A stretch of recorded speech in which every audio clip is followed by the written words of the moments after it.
Aujourd'hui, on va pratiquer la figure en 8.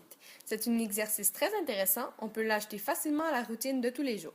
Que ce soit pour travailler notre cheval ou nous-mêmes, il peut donner beaucoup de bénéfices.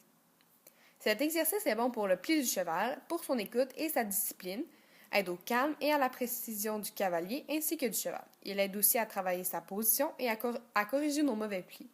Il y a plusieurs variantes à celui-ci. On peut le faire au pas, au trot ou au galop. On peut y ajouter des arrêts ou des transitions.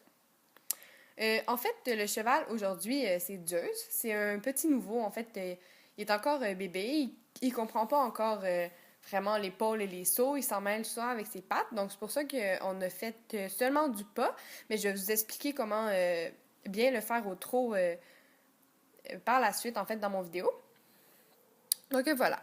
Puisqu'il y a beaucoup de courbes, il faut toujours regarder à l'avance où on s'en va afin de pouvoir mieux prévenir notre cheval de la direction où vous désirez aller.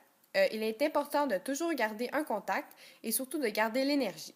Aussi, vous devez faire en sorte que ce soit vous qui prenez les décisions et non votre cheval. Il ne faut pas qu'il tombe dans la routine du 8. Si vous lui demandez de faire 2 fois une boule de 8, il ne faut pas que ça cause une difficulté supplémentaire. Vous devez toujours penser à garder un bon rythme, que ce soit au pas ou au trot. L'exercice reste assez complexe puisqu'il ne faut pas s'écraser, puisqu'il n'y a pas de saut. Il ne faut pas laisser son cheval tomber sur l'épaule. Maintenant, on va faire l'exercice au trot. Si vous l'avez bien réussi au pas, vous ne devriez pas avoir trop de problèmes au trot. Seulement, vous allez devoir penser davantage sur certains points de la position, le regard, la tête et les épaules tournées vers la direction que vous voulez aller. Légère ouverture des mains vers l'intérieur, où on serre les cuisses et les mollets et on exerce une forte pression de la jambe extérieure.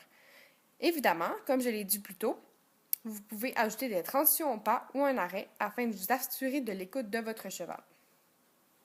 J'ai fait un 8 très serré, en fait, dans mon exercice. Habituellement, vous pouvez le faire tout le manège. En fait, vous pouvez mettre une pôle à chaque extrémité et en mettre une au milieu. Ça facilite vraiment l'exercice.